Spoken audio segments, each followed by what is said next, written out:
Berikutnya, tentang studi kepustakaan. Studi kepustakaan ini merupakan komponen yang juga penting dalam proposal penelitian.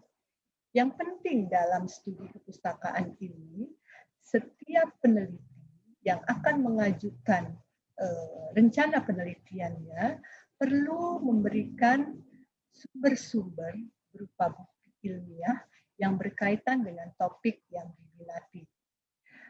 Bentuk tulisannya perlu dilakukan atau diberikan secara ringkas. Kemudian ya dalam setiap artikel itu kalau bisa dalam satu paragraf dan menyoroti detail yang berkaitan dengan topik yang menarik. Dan perlu memperhatikan 5 hal pada saat menulis tentang studi kepustakaan. Yang pertama, bagaimana mensitasi, lalu bagaimana membandingkan, lalu bagaimana membuat kontras antara referensi satu dengan referensi yang lainnya, dan yang berikutnya juga bagaimana bisa memberikan kritik terhadap literatur yang sedang direview, ya, serta menghubungkan antara literatur yang sedang direview dengan rencana penelitian Anda. Yang berikutnya adalah tentang metode penelitian. Ini juga merupakan bagian yang sangat penting karena umumnya penguji, kemudian juga pemberi dana ingin mengetahui bagaimana proposal penelitian ini dapat dilakukan. Ya. Nah, yang pertama, ya, tujuan dari bagian ini adalah untuk meyakinkan pembaca bahwa keseluruhan desain penelitian dapat menjawab masalah penelitian dengan benar. Lalu yang berikutnya, ya, metode dan sumber yang digunakan untuk melakukan penelitian itu juga harus dibahas, serta harus menyampaikan referensi. Komponen-komponen pada metode penelitian ini terdiri dari uraian tentang populasi dan sampel, yaitu termasuk di dalamnya kriteria inklusi, kriteria eksklusi, serta ukuran sampel. Yang berikutnya adalah bagaimana metode pengumpulan data, bagaimana di dalamnya termasuk identifikasi masalah-masalah yang mungkin muncul pada saat pengumpulan data, serta antisipasi solusinya. Lalu yang berikutnya adalah tentang rigor atau kekuatan penelitian terkait bagaimana netralitasnya, apakah bias-bias itu juga bisa dikontrol, kemudian bagaimana konsistensinya selama menjalankan proses penelitian, baik itu pada saat data collection, baik itu pada saat analisis data, dan juga applicability.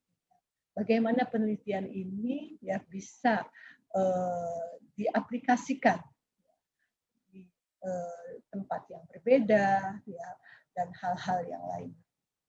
Lalu yang berikutnya adalah analisis data.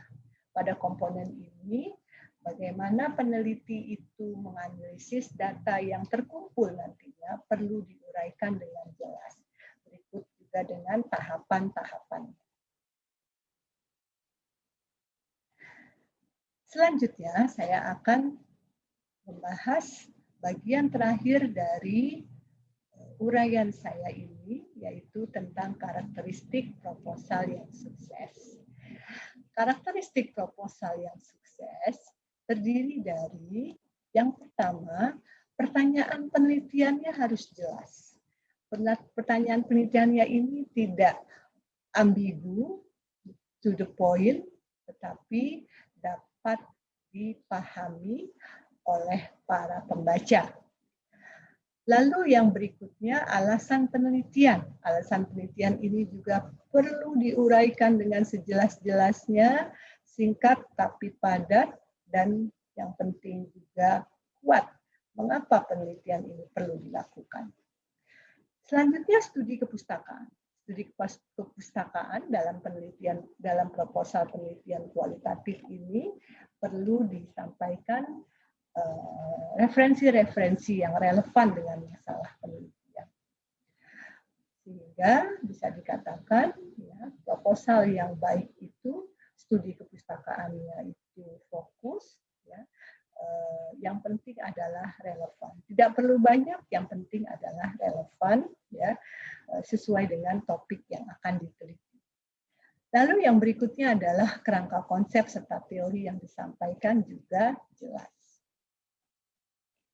Desain, metode, dan prosedur itu juga perlu disampaikan dengan jelas, logis, dan realistis, ya, sesuai juga dengan periode waktu yang sudah ditentukan. Lalu diseminasinya, bagaimana diseminasi hasil penelitian apabila ini disetujui, itu perlu disampaikan waktunya, kapan, kemudian juga perlu disampaikan secara realistis. Lalu anggaran dan kerangka waktu, ini juga perlu disampaikan secara jelas, realistis, dan yang penting harus sesuai dengan panduan. Dan yang terakhir adalah profil peneliti. Ini juga hal yang penting yang ikut menentukan apakah proposal penelitian ini dapat lanjut ke tahap berikutnya. Dalam hal ini, penilai maupun penyandang dana perlu diyakinkan bahwa peneliti yang terlibat dalam rencana penelitian tersebut mampu melakukan serta mampu menyelesaikan rencana penelitiannya. Demikianlah yang bisa disampaikan terkait dengan proposal penelitian kualitatif. Di sini saya akan mengutip apa yang dikatakan oleh seorang ilmuwan bahwa penelitian itu adalah untuk melihat sesuatu yang orang lain telah lihat, ya, tapi penelitian ini diajukan untuk memikirkan apa yang sebenarnya orang lain belum pikirkan. Demikian yang bisa disampaikan. Terima kasih atas perhatiannya. Assalamualaikum warahmatullahi wabarakatuh.